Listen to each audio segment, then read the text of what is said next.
Salam PowerPoint sevənlər, mən Məhərrəmli Aynur sizə PowerPoint proqramında təqdimat hazırlamağı öyrədəcəm. Gəlin ilk öncə PowerPoint proqramını açaq. Bunun üçün əgər iş masanızda PowerPoint proqramının simgəsi varsa, onda həmin simgənin üzərinə mouse vasitəsilə double klik etməklə, yəni 2 dəfə basmaqla onu aça bilərsiniz. Digər bir açma forması isə Start əsas menüsünə daxil oluruq, bütün proqramlara keçirik və buradan Microsoft Office paketini tapırıq. Onun üzərinə bir dəfə basmaqla açılır proqramlar paketi və buradan Microsoft PowerPoint seçirik. Budur, artıq proqramımız açıldı. Bu proqramın əsas pəncərəsi ilə sizi bir balaca tanış edim. Bu gördüyünüz sətr başlıq sətri adlanır və burada təqdimata verdiyiniz ad yerləşəcəkdir. Hal-hazırda prezentasiya 1-dir. Bu proqramın özü avtomatik olaraq bu adı verir. Siz gələcəkdə adını dəyişdikdə artıq sizin təqdimata verdiyiniz ad burada yerləşəcəkdir. Sonra tez başlatma paneli yerləşir. Daha sonra menü zolağı gəlir. Menü zolağında özünüz görürsünüz. Fayldır, əsas menyudur, əlavə etmək menüsü, dizayn, keçid menyular və s. menyular yerləşir ki, bunların işləməyi irəlilərdə öyrədəcəm sizi. Və hər bir menyuya aid komandalar paneli mövcuddur. Və hər bir komanda görürsünüz müxtəlif ikonlarla göstərilmişdir. Mərkəzdə hər bir slaydın böyük nümunəsi yerləşir. Ekranın sol tərəfində isə hər bir slaydın kiçik nümunəsi yerləşir. Hal-hazırda slaydlarımızın sayı 1-dir. Biz bu slaydların sayını çoxaldıb azalda bilərik. Çoxaltmaq üçün slaydın üzərinə mauzla sağ düyməni bir dəfə basırıq və açılan menyu siyahısından Sazdать slayd, yəni slayd yaratmaq basırıq və bu qayda ilə siz artıra bilərsiniz. Başqa bir variantı isə slaydın üzərinə mauzla bir dəfə basırıq və klaviaturadan Enter düyməsini bir neçə dəfə basmaqla istədiyiniz qədər slaydın sayını çoxalda bilərsiniz. Budur, artıq 8-dir. Azaltmaq mümkündür slaydın sayını. Bunun üçün hansı slaydı silmək istəyirsinizsə, həmin onun üzərində mauzla sağ knopkanı basaraq yenə menü siyahısını açırıq və buradan Udalit slayd, yəni slaydı silmək və bu cürə davam edə bilərsiniz. Və yaxud da slaydın üzərinə bir dəfə mauzla basırıq və Delete knopkasını basmaqla slaydlarımızın sayını da azalda bilərik. Gəlin 3-də saxlayaq, məncə bu bizim üçün kifayət olacaq. İlk öncə başlayaq birinci slaydımızdan. Birinci slaydımızın arxa fonunu dəyişmək üçün müxtəlif üsullardan istifadə edə bilərik. Birinci, Design menüsünə gəlirik. Budur, açıldı həmin menyunun komandalar sətri və buradan müxtəlif hazır temalardan istifadə edə bilərsiniz. Bu temaları açmaq üçün baxın, kənarında ox işarəsi var, onun üzərinə bir dəfə basırıq və açıldı temalarımız siyahısı. Müxtəlif tema seçə bilərik. Məsələn, bu, görürsünüz, həmin temanı aldı slaydımız. Sonra tünd seçə bilərsiniz. Və s. müxtəlif cürə seçə bilərsiniz. Gəlin, öz təqdimatımıza belə bir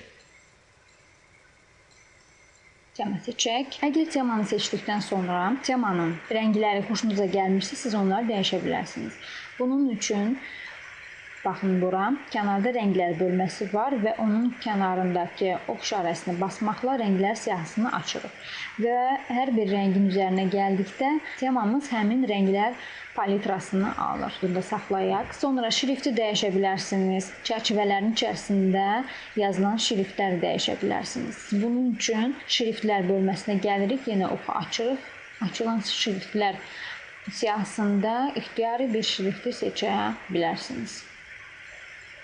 Arial Black seçdik. Sonra effektlər bölməsi. Bu effektlər slayda qoyulan fiqurlara tətbiq olunur. Onu gələcək dərslərimizdə öyrədəcəm sizi. Sonra fonun stili bölməsi. Fonun stili, yəni fonu tünd rəngdə edə bilərsiniz, açıq rəngdə edə bilərsiniz, müxtəlif formada edə bilərsiniz, yəni sizin zövqünüzdən asılı olaraq. Və əgər fondakı bu kənar şəkillər sizi qane etmişsə, siz onları ləğv edə bilərsiniz. Bunun üçün Skrit fonovi risunki, yəni fon şəkillərinin gizlədilməsi bölməsinin qarşısında çərçivəni seçirik Budur, artıq fondakı şəkillərimiz ləğv olundu. Geri qaytaraq, mən bunu göstərmək üçün etdim. Daha sonra siz slaydınızın istiqamətini dəyişə bilərsiniz. Bunun üçün orientasiya slaydı, yəni slaydın orientasiyası bölməsini basırıq. Bu yandakı oxu knижная, gəlin seçən, budur, kitab formasında oldu və albom formasında. Slaydın parametrlərini dəyişə bilərsiniz. Bunun üçün parametr straniцы bölməsini basırıq.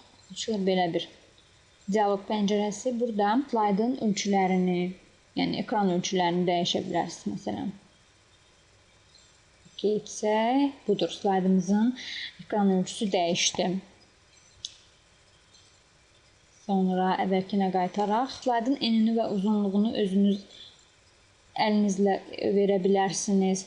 Slaydın nömrələnməsi hansı nömrədən başlasın, onu verə bilərsiniz. Slaydınızın istiqamətini, yəni kitab və ya albom şəkili olmağını edə bilərsiniz. Və slayda qoyduğunuz əlavə məlumatların da kitab və ya albom formada olduğunu təşkil edə bilərsiniz. Dəyişiklikləri təsdiq etmək üçün OK düyməsini basırsınız. Ləğv etmək üçün isə imtina düyməsini basırsınız. Slaydın fonunu başqa cürə də dəyişmək olar. Bunun üçün slaydın fonu üzərində, yəni bu çərçivələrin içərisində yox, məhz fonunda mausun sağ düyməsini bir dəfə basırıq. Açılan menyu sətrində format fona bölməsini seçirik. Yəni fonun formatı. Budur, açıldı belə bir dialoq pəncərəsi. Gəlin indi bunları sizə izah edim. Birinci, splaşnaya zalivka. Gəlin onu seçək. Yəni slayda bütöv rəng tökmək. Rəngi dəyişə bilərsiniz rənglər bölməsində. Məsələn, baxın, slaydınızı bu cürə edə bilərsiniz.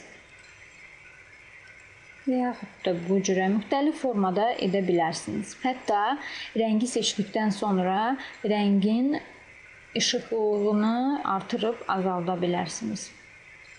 Növbəti qradiyentная zalivka bölməsidir. Seçdik onu. Qradiyentная zalivka nədir? Yəni qradiyentli rəngdən istifadə edirik. Bir neçə rəngin kombinasiyasından istifadə edəcəyik. 2, 3 və daha artıq rənglərdən istifadə etmək olar. Məsələn, 2 rəng verək öz slaydımıza. Bunlar qradiyentin nöqtələri adlanır. Məsələn, üst rəngi vermək üçün rənglər bölməsini açıb və açılmış rənglərdən hər hansı birini seçirsiniz. Məsələn, bunu. Bu isə alt rəngdir. Siz bu rəngləri çoxaldıb, yəni sərhədlərini çoxaldıb azalda bilərsiniz. Baxın, necə duyulur fərq. Yenə də rənglərin tündlüyünü artırıb azalda bilərsiniz. Məsələn, bunu artırıb azaltmaq istəyirsə, bunu seçirsiniz və budur. Beləcə artırıb azalda bilərsiniz. Sonra qradiyentin istiqamətini dəyişə bilərsiniz. Məsələn, hal-hazırda xətli qradiyentdir və üfüqi formadadır. Biz bunu dəyişmək üçün, məsələn, diagonal formada edə bilərik istiqamətini və yaxud da horizontal formada edə bilərsiniz. Müxtəlif cürə edə bilərsiniz. Demək ki, vəziyyətimizə qayıtdıq. Sonra növbəti risunuk или tekstura, yəni teksturalardan istifadə edə bilərsiniz fonunuz üçün. Bunun üçün bu bölməni açırıq və açılır teksturaların siyahısı. Məsələn, belə bir tekstura tətbiq edə bilərsiniz fonunuza və yaxud da belə bir tekstura. Bir də iki şəkil qoya bilərsiniz. Arxa fonunuza bütövlükdə şəkil qoya bilərsiniz. Bunun üçün fayl üzərinə bir dəfə basırıq. Açılır sizin kompüterinizi yaddaşır ki, siz bu dialoq pəncərəsi vasitəsilə bir şəkil seçə bilərsiniz. Şəkil çalışımı özünüzə uyğun olsun. Mən məsələn tutaq ki, belə bir şəkil seçək. Şəkil seçirik bir dəfə üzərinə basmaqla, sonra stavить, yəni əlavə etmək komandasını veririk və zakryt. Budur. Arxa fona şəklimiz qoyuldu. Amma bir nüansa diqqət etirin. Şəkil yalnız birinci slayda qoyulub, digər iki slayda yoxdur. Əgər siz bu şəkli bütün slayda tətbiq olmağını istəyirsinizsə və yaxud da bir slayda verdiyiniz dizayın bütün slaytlara aid olmağını istəyirsinizsə, onda yenə də açırıq həm menyu siyahısını, format fona yenə daxil oluruq və burada применить ко всем komandası var. Yəni bütün slaytlara tətbiq etmək komandası. Onun üzərinə bir dəfə basırıq və bağlayırıq. Budur. Artıq bütün slaydlar məhz birinci slaydda olduğu. Komandanı geri qaytarmaq istəyirsinizsə, onda tez başlatma zolağından ləğv etmək düyməsinin üzərinə bir dəfə basırıq və həmin komandamız geri qayıtdı. Sonra davam edək. Uzornaya zaливка gəlir. Uzornaya zaливка, yəni naxışlı rəngdir. İki rəngdən istifadə edə bilərsiniz. Məsələn, tutaq ki, yaşıl və qara qoy qalsın. Məsələn, bunu tətbiq edə bilərsiniz. Görürsünüz fonunuz necə olur. Bunu tətbiq edə bilərsiniz və yaxud da bu cürə naxışa və yaxud da bu cürə və müxtəlif cürə naxış tətbiq edə bilərsiniz. Mən qradientlə zaливкada saxlayacağım öz fonumun rəngini və bağlamaq komandasını verirəm. Daha sonra yazılarla işləməyi öyrədəcəm sizə. Yazıları məhz bu çərçivələrin içərisinə yazırıq. Baxın, yazının başlığı bura yazılır, alt başlıq isə bura yazılır. Mən təqdimatımıza başlıq vermək istəyirəm. Mən hal-hazırda istərdim ki, heyvanlar aləmi haqqında balaca bir təqdimat hazırlayım. Siz də gələcəkdə bu təqdimata baxaraq öz təqdimatlarınızı hazırlaya bilərsiniz.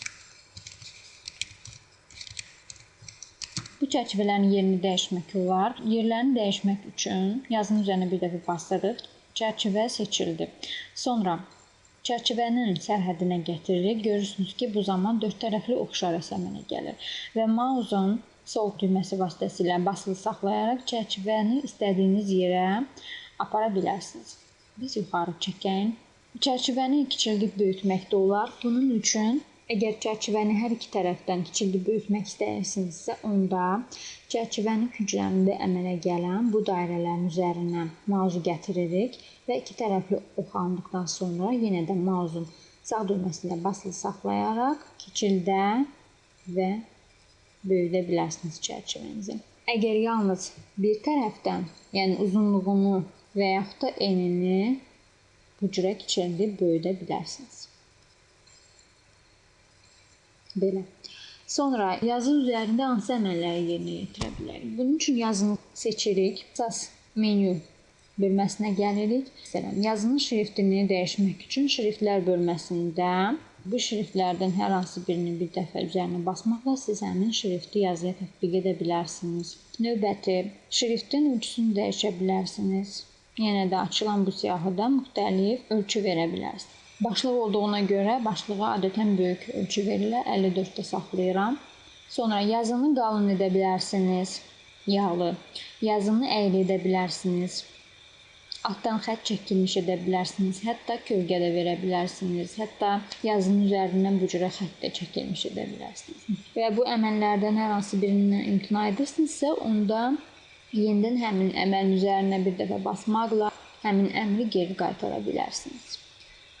Daha sonra yazının rəngini dəyişə bilərik. Rənglər bölməsinin, baxın, bunu açırıq. Budur, açılan rənglərdə biz müxtəlif rəngi seçə bilərik. Yazının rəngi adətən elə olur ki, fon əgər tündürsə açıq rəng olmalıdır, fonumuz açıqdırsa tünd olmalıdır ki, yazı oxunaqlı olsun. Bunu seçən. Yazını sağa doğru düzləndirə bilərsiniz, mərkəzə doğru düzləndirə bilərsiniz, sola doğru və tam düzləndirə bilərsiniz. Mərkəzə doğru düzləndirək. Yazının istiqamətini dəyişə bilərsiniz. Bunun üçün направление teksta, yəni yazının istiqaməti bölməsinə gəlirik. Məsələn bu. Baxın, yazımız necə forma aldı. Belə bir forma aldı. Və yaxud da budur. Hətta hərfləri alt düzə bilərik. Şriftimiz böyük olduğundan, yəni şrifti kiçildək. Böyük olduğundan istiqamət hiss olunmur. Məncə belə daha yaxşıdır. Əvvəlki vəziyyətimizə qayıdaq. Əvvəlki vəziyyətə qayıtmaq üçün biz başlatma zolağından komandanın imtina edilməsi düyməsini basırıq. Məsələn, bir dəfə bastıq daha əvvəlki. Bir dəfə bassaq öncəki vəziyyətə qayıdır. Bir dəfə bassaq ondan əvvəlki. Bu cürə sizin istədiyiniz yerə gəlib çatana kimi əməliyyatı davam edə bilərsiniz. Budur. Bir nüansı da izah edim. Əgər tez başlatma zolağında məndəki kimi yadda saxlamaq, geri qaytarmaq və s. düymələr yoxdursa, siz onu gətirə bilərsiniz. Bunun üçün zolağın kənarında o işarəsini basırsınız və görürsünüz ki, tez başlatma zolağında hansı komandalar varsa, həmin bu menyuda komandaların qarşısında seçilmə işarəsi vardır. Məsələn, открыть, yəni açmaq komandasını istəyirsinizsə, onun üzərinə bir dəfə basırsınız və budur. Həmin komanda tez başlatma zolağına gəldi. Əgər onu oradan ləğv etmək istəyirsiniz, yenə eyni qayda ilə həmin onun üzərinə basırıq və budur, artıq o yox oldu. Sonra alt başlığa öz adımı yazacağım. Çünki adətən birinci slayd təqdimatın nə barədə olması haqqında, təqdimat kim tərəfindən hazırlanması haqqında məlumatlar olur. Mən slaydımızın dizaynını rəngarəng etmək üçün müxtəlif qrafik fayllardan istifadə etməyə də üstünlük verirəm. Məsələn, şəkildən. Şəkil əlavə etmək üçün müxtəlif üsullar var. Onlardan biri əlavə etmək menyusuna gəlirik. Buradan risonak, yəni şəkil bölməsi var. Onun üzərinə bir dəfə basırıq və açılır belə bir dialoq pəncərəsi. Şəkili seçmək üçün şəklin üzərinə bir dəfə basırıq. Əgər bir neçə şəkil seçirsinizsə, onda bir şəkil seçildikdən sonra Ctrl klavişini basılı saxlamaqla digər şəkilləri də bir-birə seçə bilərsiniz. Məsələn, koala, meduzanı da seçək. Sonra isə stavit əlavə etmək komandasını verirsiniz. Budur, şəkillərimiz əlavə olundu. Amma böyük formada kiçiltmək üçün yazıda izah etdiyim eyni qayda ilə. Şəkli əyri qoymaq üçün baxın, bu yaşıl dairə var. Onun üzərinə gələndə yumrulanmış ok işarəsi alır və yenə mausu basılı saxlamaqla biz bu cürə əyə bilərik. Budur, şəkillərimiz də artıq hazır. Faylımızı gəlin yadda saxlayaq.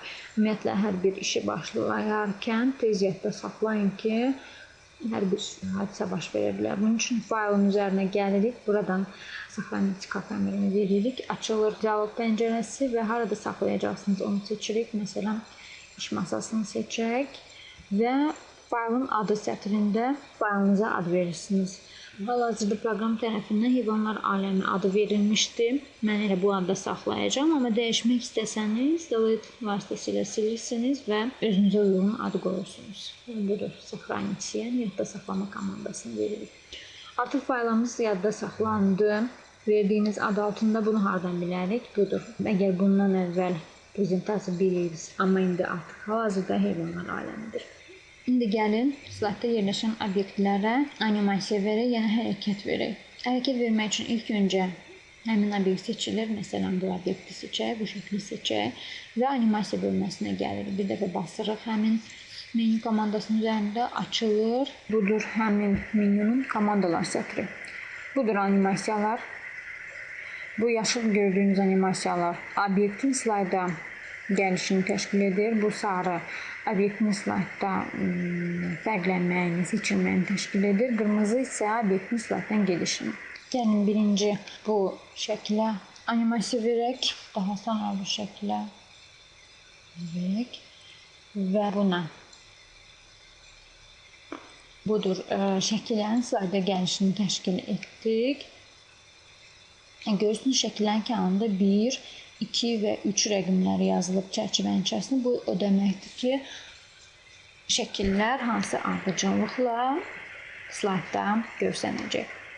Yazıya gəlin belə bir fərqlənmə verək. Məncə bu daha yaxşıdır.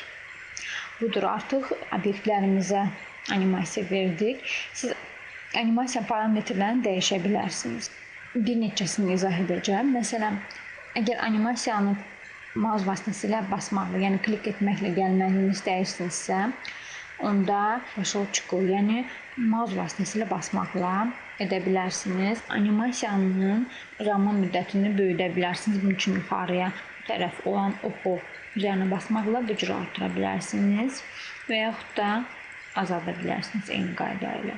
Və yaxud da animasiyanın hərəkətə keçəcəyi müddəti özünüz qoya bilərsiniz. Bu, saniyə və millisaniyələrdən ibarətdir. Bu da eyni qayda ilə bu cürə artırıb azaltmaqla təyin edə bilərsiniz. Animasiyanın baş vermə ardıcıllığını dəyişə bilərsiniz.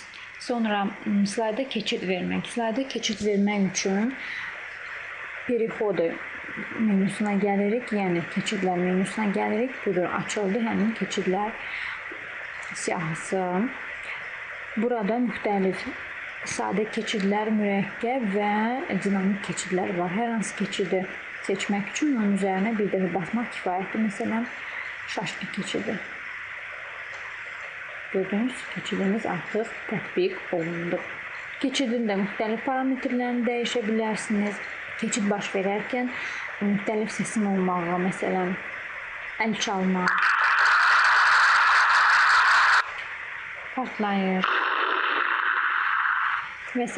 səslər verə bilərsiniz. Biz heç bir səs seçməmək üçünsə net zvuka, yəni səsin olmamağını seçirsiniz.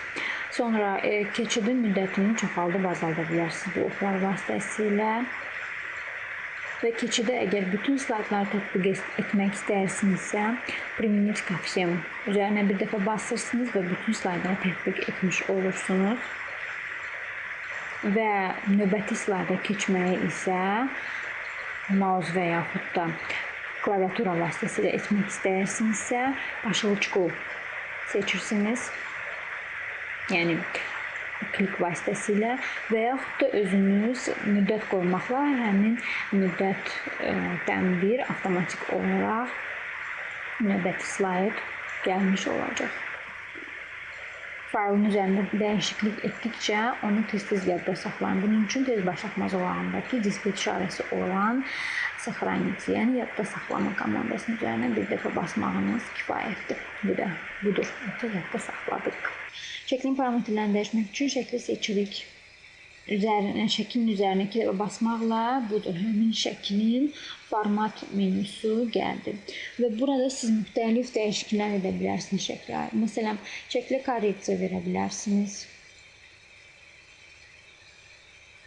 İşıqlı edə bilərsiniz. Əgər işıqlı sizə qane etmirsə, daha sonra rəngini dəyişə bilərsiniz şəklin. Məsələn, belə seçə bilərsiniz. Sonra hər hansı rəssam effekti verə bilərsiniz. Məsələn, belə və yaxud belə suyun altında görsənən kimi. Şəklin ölçüsünü kiçildə bilərsiniz, əgər böyük ölçüdədirsə. Şəkli dəyişdirə bilərsiniz bu komanda vasitəsilə.